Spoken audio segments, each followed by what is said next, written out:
I feel the same as I did when I first did it. When I did The Office, I'd rather it was 1 million people's favourite show than 10 million people's 10th favourite show. And then Netflix comes along and goes, well, no, we can make it 100 million people's favourite show. I go, okay, let's try that then.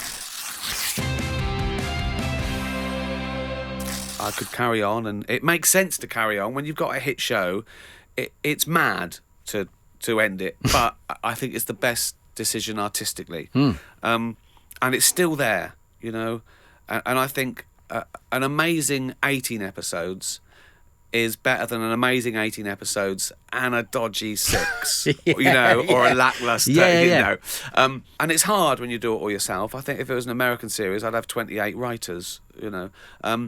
But it's good in the sense that you can burn all your bridges. You can put everything into it, knowing that... And sometimes you do that, so you can't come back from it. Yeah.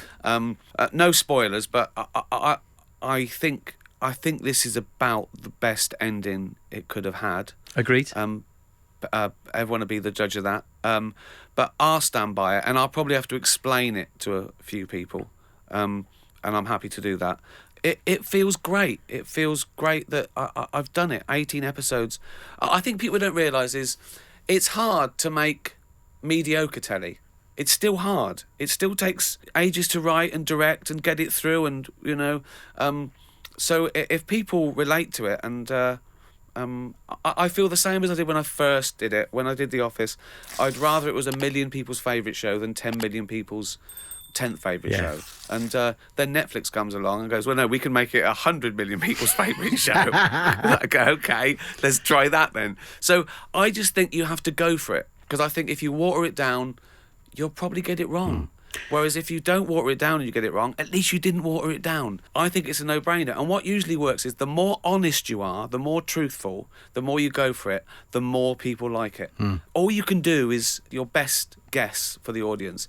And that's what's different about stand-up in a way, because when I write Afterlife or a movie or whatever, you write it, you spend a year writing it, then you direct it and cast it, and then you edit it and you put it out there, and then there's nothing you can do about it. There's nothing you can change. Whereas stand-up, you change it every night. It's not like an art form, it's like a science, because it either works or it doesn't.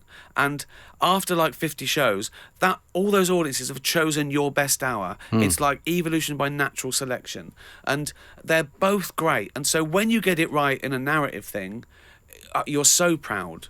Yeah. You know, because you didn't know. You couldn't... With a stand-up, you do know. By the time it's a special, 100,000 people have watched it and laughed. So it's always a thrill, particularly on an emotional level, because it takes a lot of courage for someone to come up to you and say, oh, I like the show, right? It takes even more courage to come up to them and say, oh, I lost my brother or I lost my dad, because they never know what you know you're going to say, or, you know. And I always talk to them, and I'm so flattered. I'm so flattered that they told me that, you know.